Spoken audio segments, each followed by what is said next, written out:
Morning. It's January 9th, 2018.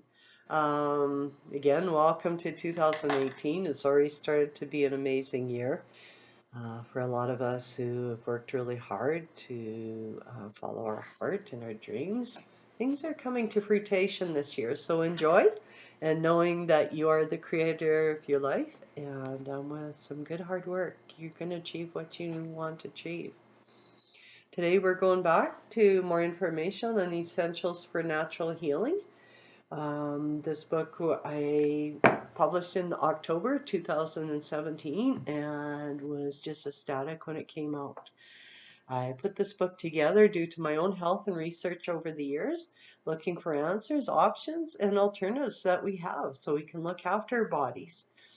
Today I'm going to cover a little bit in chapter 3 and 4. Chapter 3 is about the terminology that I use throughout the other chapters, just an explanation of the actions that some of the herbs and foods have, whether food is an anti-inflammatory or it's septic or it's a relaxant, and it gives us an idea of what these foods are doing to our bodies. And it's really interesting as I was reading and learning how powerful all our foods really are. Example, ginger is a really good anti-inflammatory. It's good for your digestion, digestive aid. And this go throughout all the herbs, foods and oils in the book. Chapter 4 is one of the most interesting. It was fun for me to do. The reason was that over the years, as I collected information, I realized we really needed to know a lot more about our vitamins and minerals and what these vitamins and minerals are doing for us.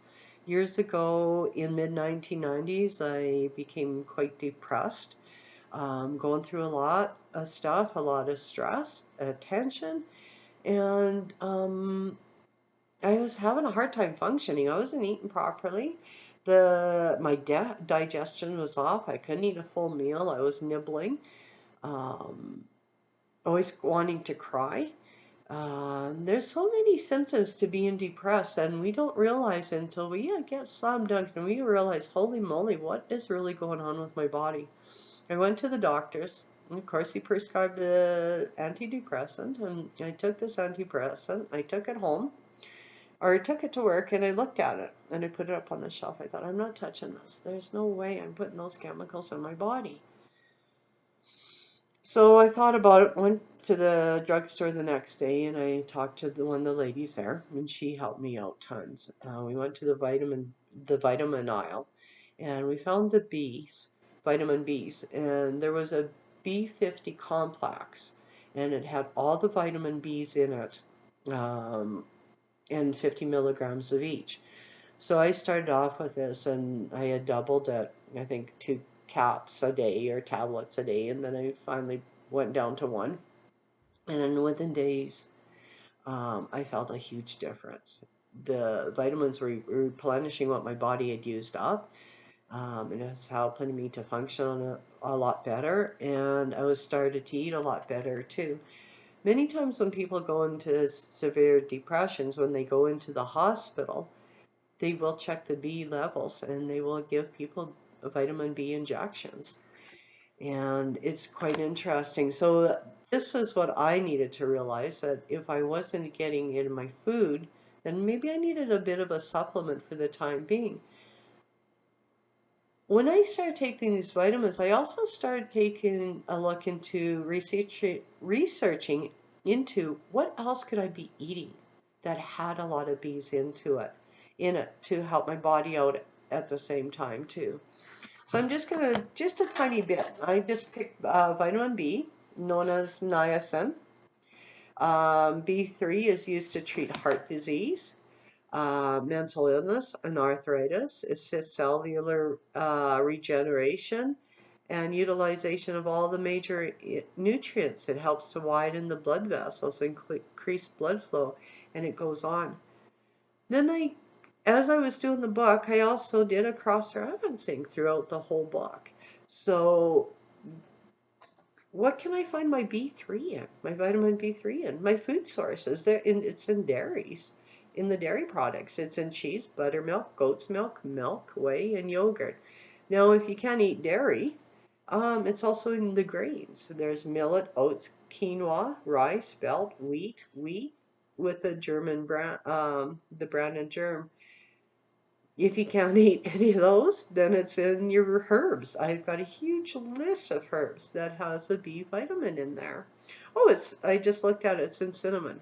B5 or B3 is in cinnamon. Cinnamon's also a blood sugar regulator, is really good for diabetes. Oh, got carried away there. Legumes, it's in our meats, it's in our nuts and oils and seeds, and also in the vitamins, our vegetables.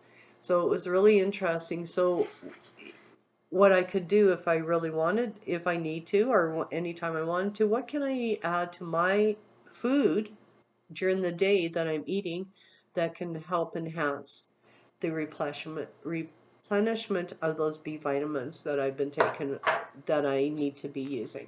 So it was really interesting as I went along. I found out more about the proteins. If a person's vegetarian, we do need our proteins. And what are the proper proteins? So a proper protein is eating your your beans, say my black beans, but I also need to add the nuts and seeds to that to make it a full protein, or a brown rice with your nuts and seeds. So now when I make my black bean dip, I don't even blend it up anymore. I make the dip as a salad. I put it on top of maybe another salad, and I add my nuts and seeds, and I know I've got a full protein in a meal for my body. So again, essentials for natural healing: our food, our herbs, our oils, are our medicine. If we're not eating the proper foods, then our bodies get uncomfortable and unhappy, and they start to yell at us. And mine has several times over the years. So I hope you have an amazing year ahead. I hope that you're able to find the answers to why you're not feeling well, and that there are answers out there and alternatives. I cannot prescribe or diagnose anything. If I find something really is off in my body, then I'll go see my doctor and I'll get a prescription. Or no, I will not get the prescription. I'm sorry. A lot of people do need prescriptions for certain things, and without those prescriptions, things can be pretty fatal, and there's a reason for them. But when we have an option, like I have an option, if I'm depressed, then I can go there, or something's going on, I can go get the diagnosis, and then I can take alternative routes and ways of looking after my body, and it's worked very well for me over the years. So I like you to take a look into what you're eating on a daily basis. What are you putting in your body? Is it medicine or is it garbage food? We have that choice. So I hope you have an amazing year ahead. You take good care of you. And please remember, you are a beautiful soul, and we love you dearly.